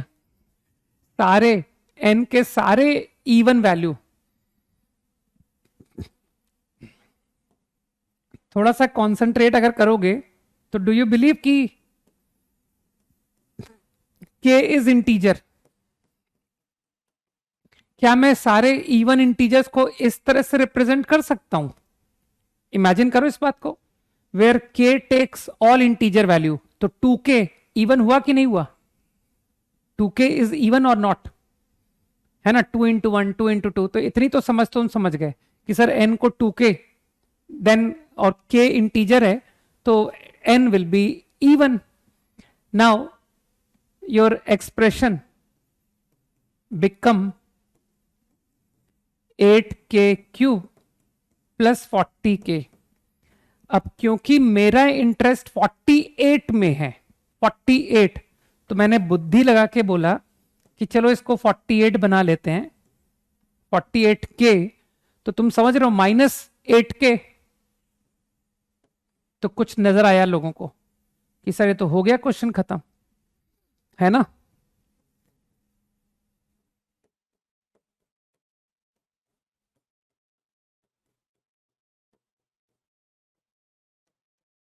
डन, सवाल खत्म। ये 48 से डिविजिबल है।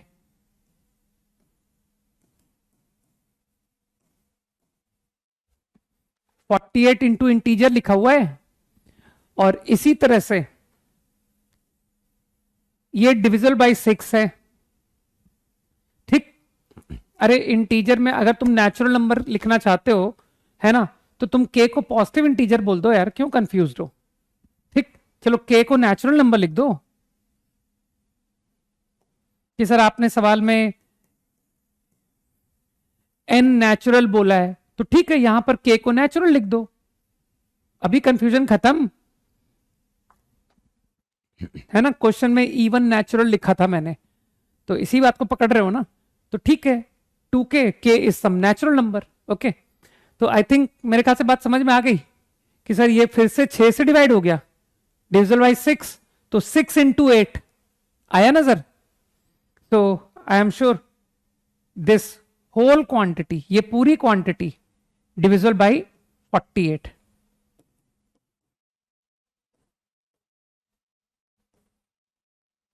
तो मेरे ख्याल से बात समझ में आ गई कि this is divisible by 48, this also divisible by 48, so entire number is divisible by 48। Easy, बहुत आसान है ना, वेरी इजी। अब इतना तो ज्ञान है सबको कि एक 8 से डिविजिबल है ना, और एक नंबर 8 से डिविजिबल नहीं है इंटीजर, तो जब जोड़ेंगे तो वो नॉट डिविजिबल बाई 8 हो जाएगा, है ना। तो दो नंबर का सम, अभी सब कोई नोट थोड़ी बना रहा है, ये सब तो बातें बहुत छोटी क्लासेस से हमको कॉमन सेंस से समझ में आती जा रही है कि अगर एक 8 से डिविजिबल है तो अगला भी 8 से डिविजिबल होगा, तो सम डिविजिबल होगा। प्रिलिप को कहां मिलेगी? शॉप्स में मिलेगी, है ना। तो क्या वेबसाइट सोच रहे हो कि कौन सी वेबसाइट पर उसकी पीडीएफ मिलेगी? मैंने कहा ना, जिसको अपनी डिजिट रैंक की एक इंक्रीज करनी हो, है ना। कुछ लोग तो आउट ही हो जाएंगे कि सर डिजिट ही रैंक ही नहीं आई, ठीक है।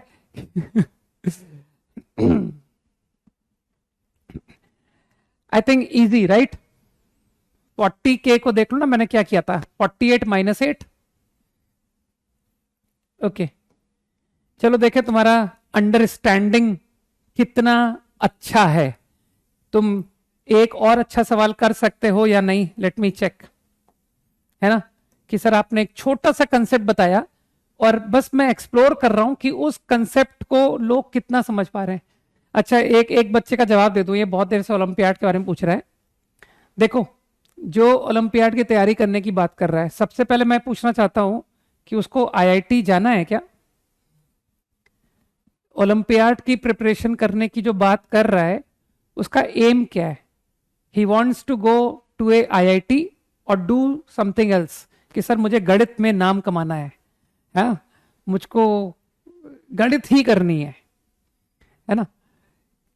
तो जो लोग आईआईटी जाना चाहते हैं उनके लिए नंबर वन, कि वो, अगर मेरा एम आईआईटी है, आईआईटी में एक अच्छी रैंक है, तो उनके लिए मैं कहूंगा कि ओलंपियाड के लिए यू आर लेट, तुम लोग लेट हो चुके हो।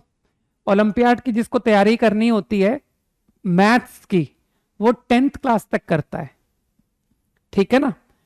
जेईई का मैथ्स सिलेबस और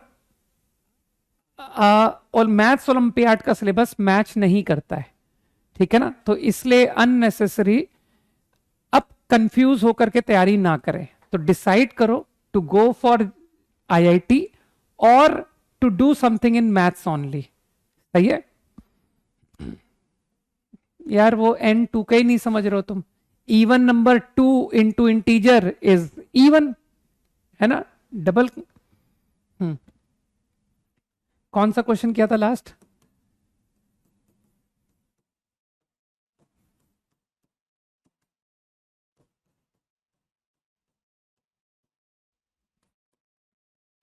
अब तो मैं प्रूव दैट को शॉर्ट में लिख रहा हूं, है ना?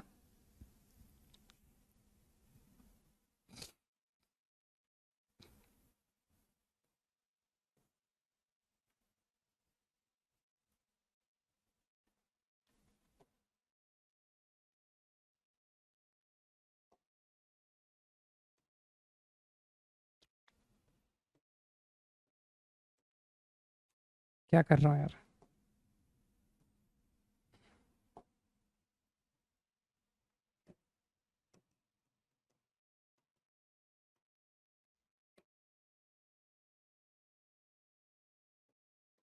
मैंने वहां ऊपर P लिखा है, यहां N लिख दिया ना? रुक जाओ।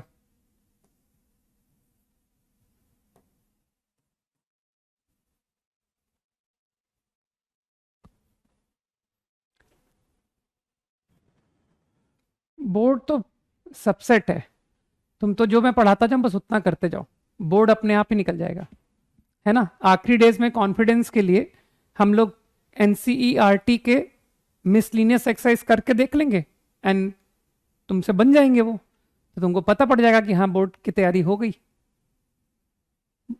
है ना? बोर्ड में बस वो प्रेजेंटेशन सीखना पड़ता है, तो बोर्ड की बात तो अपन 12th में करेंगे ना, अपन 11th में करके समय क्यों बर्बाद करते हैं? सही समय पर सही बात करेंगे। अरे एक बेचारा, वाई डिड यू डबल्ड के पर कंडीशन थोड़ी थी, वहां पर एन पर कंडीशन थी। क्वेश्चन तो पढ़ लेते यश। एन को मैंने 2k पुट किया था, एन इज इवन। क्वेश्चन को एन के बजाय के में ले गया था। चलो जल्दी फिनिश करो, क्लास एंड करना है मुझे।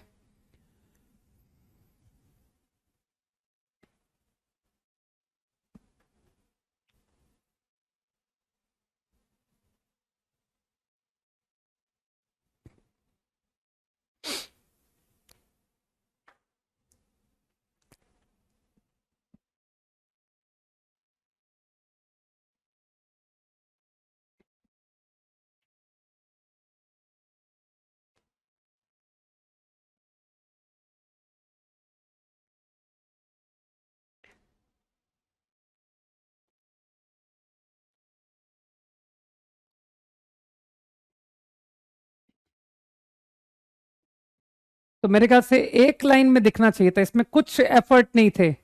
ध्यान से देखा, अरे यार ये तो p-1 इंटू p+1 लिखा है, इसमें p मिसिंग है। मुझे बताओ, क्या कमेंट क्लियर है? p प्राइम है, 5 से बड़ा है ना? तो इतना तो क्लियर है ना कि सर p 3 से मल्टीपल नहीं है, 3 से डिविजिबल नहीं है, P you cannot take 3. तो मुझे बताओ क्या ये कंसेक्यूटिव इवन नंबर नहीं हुए, क्योंकि P तो ऑड होगा, तो अगर ऑड है तो ये इवन, ये इवन. अब मुझे बताओ 2 कंसेक्यूटिव, ठीक है, चलो मैं इसमें एक नंबर अपनी तरफ से डाल देता हूं. लो अब हो गया तीनों कंसेक्यूटिव, 3 कंसेक्यूटिव. अब मुझे बताओ ये 3 कंसेक्यूटिव डिविजिबल बाई 8. इस बारे में जवाब दो मुझे. y डिविजिबल बाई 8 मैंने कैसे लिख दिया? अभी अभी मैंने एक्सप्लेनेशन दिया कि they are 2 consecutive even numbers. अरे p ऑड होगा यार, तो ये इवन है, ये इवन है ना. तो आई थिंक 2 कंसेक्यूटिव इवन, एक 4 से डिविजिबल होगा और एक नॉट 4 से होगा, नॉट डिविजिबल बाई 4, है ना. तो यार ये 8 से डिविजिबिलिटी गारंटी हुआ कि नहीं हुआ? कि गारंटी 8 से डिविजिबल. अब मुझे बताओ ये तीनों कंसेक्यूटिव है, तो 3 कंसेक्यूटिव में गारंटी डिविजिबिलिटी बाई 3 एंश्योर हुआ. तो divisible by 3 and divisible by 24 and divisible by 8. This number is divisible by 8, this number is divisible by 3. तो क्या मैं बोलूं कि this number is divisible by 24?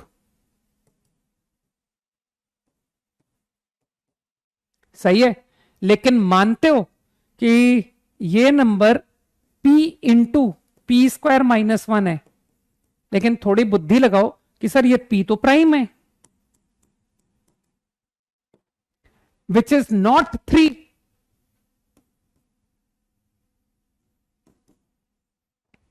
तो गारंटी मानते हो 24 से डिविजिबिलिटी इस नंबर की होनी पड़ेगी, क्योंकि p तो ना 3 से डिविजिबल है ना 8 से डिविजिबल है.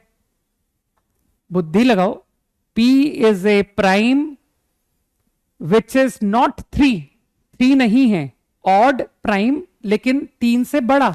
तो क्या तुमको समझ में आया कि सर ये पूरा नंबर अगर डिविजिबल बाई 24 है तो इसे डिविजिबल बाई 24 होना पड़ेगा, क्योंकि p आपका ना तो 3 से डिविजिबल है और ना ही 8 से है. तो इसका मतलब है इस पूरे नंबर, है ना, तो p 24 के जितने फैक्टर्स हैं, है ना, 24 के जितने फैक्टर्स, वो सारे के सारे फैक्टर इसी को डिवाइड करेंगे, p को कोई भी डिवाइड नहीं करेगा. ठीक, तो मेरे ख्याल से यहां से इंप्लाई हो गया कि दिस नंबर इज डिविजिबल. ठीक, चाहो तो तुम बगैर p से मल्टीप्लाई किए भी बता सकते हो, है ना, लेकिन बात तो यही होगी कि मैंने इसको p माइनस 1 p प्लस 1 पढ़ा, ऐसे पढ़ा और कह दिया कि ये दोनों कंसेक्यूटिव इवन है तो डिविजिबल बाई 8. और फिर मैंने कहा कि मन में इमेजिन किया कि इन p माइनस 1 p प्लस 1 ये 3 कंसेक्यूटिव हैं, लेकिन मान तो p खुद 3 से डिविजिबल नहीं है, p इज नॉट डिविजिबल. इस तरह से भी कर सकते हो, नॉट डिविजिबल बाई 3. तो मानते हो क्योंकि p डिविजिबल बाई 3 नहीं है तो आउट ऑफ दीज 2 किसी एक को 3 से डिवाइड होना पड़ेगा. बुद्धि लगाओ. तो I am sure this is divisible by 3. तो you can answer like this also कि सर ये प्रोडक्ट 8 से डिवाइड हो रहा है, ये प्रोडक्ट 3 से डिवाइड हो रहा है. और 3 से डिवाइड का मैंने रीजन बता दिया, क्योंकि p 3 से डिवाइड नहीं हो रहा है, तो इसलिए p माइनस 1 या p प्लस 1 किसी एक को 3 से डिवाइड होना पड़ेगा. चलो भाई ठीक है, तो नेक्स्ट क्लास में मिलते हैं. ओके, तो कल के दिन मिलते हैं. अब तो कल कुछ नया पढ़ते हैं. आज का दिन एक तरह से एक जनरल था ये, है ना, तो जस्ट थोड़ा सा तुमको मिला होगा कि यार चलो कुछ 10th से कुछ तो नया पढ़ा, है ना. वैसे तो ये सब 10th क्लास के कंसेप्ट है, बस मैंने तुमको बताया कि किस तरह से कॉम्पिटिटिव एग्जाम में जो तुम्हारे स्कूल के पढ़े हुए कंसेप्ट होते हैं ना, उन्हीं को कैसे लोग कन्वर्ट कर लेते हैं फॉर कॉम्पिटिटिव एग्जाम्स. ओके, तो समझो इसको घर पर, है ना, और तुमको पता ही है कि डेली के डेली अपने को नोट्स रिवाइज करने. चलो ओके, बाय, जय हिंद.